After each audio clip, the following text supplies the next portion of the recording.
My name is Captain Kongo Muigai. I'm the chairman of the Kenya Cultural Center and also the patron of the National Council of Elders. There's a story I've seen in the social media about me and my company, Benjo Amalgamated Limited, and I would like to state so that for clarity, people can understand where it's coming from. In 1989, I applied for a loan from KCB through my company, Benjo Amalgamated Limited, to start a floriculture business for growing flowers to export to Europe. The bank approved a loan of 23 million, and they asked me to put initial capital of 13 million to buy the farm, prepare the farm, irrigate it. And I did all that, and I grew 25 acres of flowers. But when the time came for export, which is the most expensive part of this project, we were in the middle of fighting for Section 2A, Mount Patti, and I was on the side of fighting for Mount Patti, and therefore the government was not very happy, and they stopped my loan. They had only disbursed 9 million out of 23. They stopped the loan, and they foreclosed it. They started demanding payment. I went to court and sued them for breach of contract through High Court case number 1219 of 1992. Before the case proceeded, the file got lost, and I applied for the file to be reconstructed. I filed my plaint, my chamber summons, my affidavit, but the bank said verbally that the matter had been settled through a consent judgment where I agreed that I owe the bank and I'll pay them. I protested because there was nothing like that. The order was supposed to have been recorded by Justice Erastus Gethenji. We went to him through an application, and he dismissed. He said there's no judgment like that. But the bank went to the Court of Appeal before Justice Kwach, Justice Tunoi, and Justice Bosile. And they ruled that indeed that judgment is there, although they didn't see it. They said I must have stolen the file, and they said that without any investigations, and they said that the order exists. I came to find out later through a worker from the lawyer who was representing the bank that bench was given 1 million shillings through Justice Kwach, and the money was delivered at the Hilton Hotel, basement parking, and that's why they ruled like that. After that, I had given the bank 2 securities, my farms, and my father had given a guarantee with his coffee farm. And in 1995, my father said, I'll pay off the 9 million you say you are owed, so you can release my farm. And he paid 6 million. The bank wrote him and said, we have received, now you owe 3 million. But unfortunately, my father died. That was in July. My father died in August. And my mother wrote back to the bank, asking them to state the final account. And to our surprise, 4 months later, the bank wrote and said the outstanding sum is 44.3 million. From 3 million to 44 million in a period of 4 months. And that's when I went to court to challenge that. And the matter went before Justice Lenaora, now a Supreme Court judge. And we argued, how can this? But Justice Lenaora said he cannot interfere. It's a leader, borrow a matter.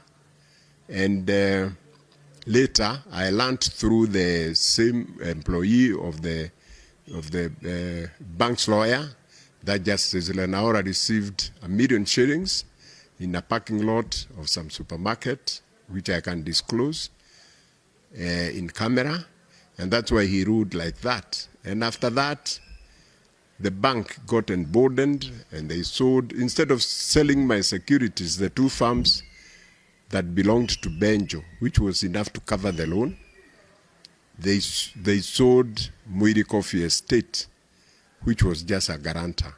Mwiri Coffee Estate is 450 acres under coffee, with 2 factories and buildings, over 100 head of cattle, It was valued, first value was 3.5 billion, but the bank sold it for 70 million to somebody called Kamresh Rahul of BD Limited.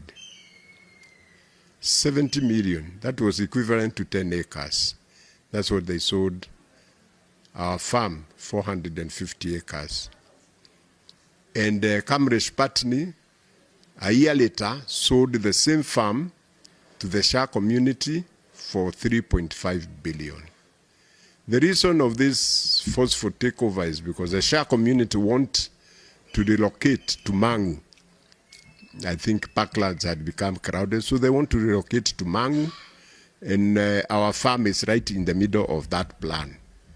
So all this money that is being used to bribe judges and officers of this KCB is coming from that community, the Shah community. So after that, we challenged that sale in court, and the case was heard by Justice Reddy, the late Justice Joyce Kaminwa, God bless her soul. And she said, she told them to bring accounts, and the accounts that the bank brought, although I opened my account on 4th of April 1989, they brought accounts from September 1991 with an opening balance of balance brought forward.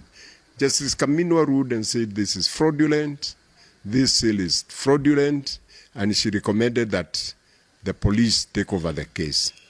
The bank rushed to court, to the Court of Appeal, and made an application to dismiss Kaminwa's judgment, and it was heard by Justice Nabuye, Justice Makadia, Justice Kathurima Muinoti. They dismissed Kaminwa's ruling and reinstated the non-existent consent judgment, although they didn't see it. I have no evidence that money changed hands, but your guess is as good as mine for a judge to say a judgment exists that does not exist. And from there, I decided to go to the Supreme Court to have this matter settled. So I went before the Court of Appeal to seek for leave, and the matter was heard by retired Justice GBM Kariuki, Supreme Court Judge now, William Mouko, and the President of the Court of Appeal, Daniel Musinga. They dismissed, although they agreed that indeed the matter of a lost record is a matter of public interest, they said a consent order exists and therefore they cannot interfere with it. They did not cite that consent order. It was not produced in court. So they refused, they denied permission to go to the Supreme Court. I had filed under Benjo. I filed the same application under Mwiri Coffee Estate, and it went before Justice Kiage, Justice Jamila Mohammed, and Justice Agnes Morgo. And this bench agreed with me that indeed a matter of lost court record is a matter of public interest, and they asked the apex court, the Supreme Court, to pronounce themselves what should happen if a court record goes missing. So we went to the Supreme Court before the bench of CJ Emeritus Willie Mutunga, DCJ Emeritus Kalpana Rawal, Justice Joki Dongo, Justice Mohammed Ibrahim, and Justice Jackton Ojoang. They agreed with us about the missing record. It's a matter of public interest. But again, even them, they reverted and said there is a consent that was entered, and it said you owe the bank. But they did not see that consent. My lawyer in that court was Senior Counsel Paul Muite, and he challenged them. He said, where is this judgment? And they asked the bank lawyer, Mr. Philip Nyachoti, and Mr. Philip Nyachoti admitted that the judgment does not exist. But regardless, when they came to deliver their judgment, they said, yes, this judgment exists. And they said, we cannot interfere. This is the position. And I came to learn from a friend of mine who was my classmate, that this bench of the Supreme Court was bribed with $3.5 million, and the money was paid in Jersey, and it was paid through the husband of Justice Kaupana Rawal, Mr. Rawal, for the benefit of the Supreme Court. I didn't feel satisfied, so I applied to have a 5-judge bench of the Court of Appeal to hear this matter again. Again, we went to court, and I was represented by Professor Bob Chalo, who is a renowned lawyer. And when we went to court, he categorically stated, we are here, we want that judgment produced before court. We have no other arguments, we just want that judgment. Again, the lawyer of KCB, Philip Nyachoti, admitted that judgment does not exist. But when they delivered their judgment, the 5 judges, Newton Makadia, Mukathurima Muinoti, Ole Kantai, Mativo, and Tuyot, they ruled that indeed that judgment is there. They used the word that this judgment is in all the records of this court. And I came to learn through the same friend of mine that they received a bribe of $2.5 million, which was paid in the firm of a prominent lawyer here in Nairobi. My witnesses are ready and willing to give evidence in camera if this is required. And that's why I went to the Judicial Service Commission and I made a petition that they call me, I give my evidence, then they call the judges to explain why or where this judgment is. I was surprised after about a year sitting on the petition, the Judicial Service Commission has written to me. They didn't call me to give evidence, but they have written to me and told me that the judges can use their judicial discretion, and that what they said is what is there. So I'm wondering, do they have discretion to tell a lie? If a judge says a judgment exists and it is a lie, does judicial discretion cover that? And that's why I have decided to talk about this matter, because I don't want it to be distorted. Anybody who wants a reference, please come to me, especially the media. If you have any questions, if you have any clarification, I have all the documents and I have the names of my witnesses. So thank you very much. Well, I must say I was delighted to hear the president call out corruption in this country, especially the judiciary.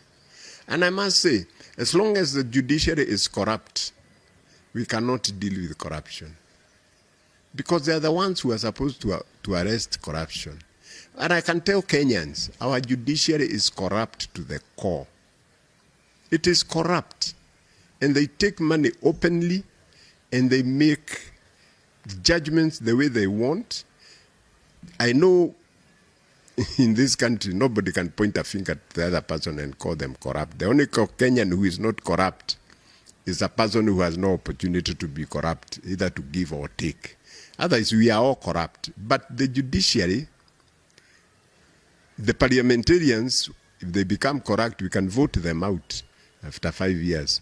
But the judiciary, nobody can touch them.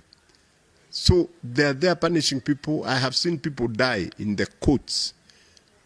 Somebody just collapses because of the injustice. And that's why I have fought for those 33 years. I don't fight for me. It's for those people I know. People have talked to me over the years. When you are in the corridors of courts, that's all we do. Everybody gives the story about their case. And I have seen people suffer. I have seen people suffer. I have seen people get sick and die. So I am prepared. I'm prepared to put my life on the line to make sure that nobody will face the kind of injustice that I have faced.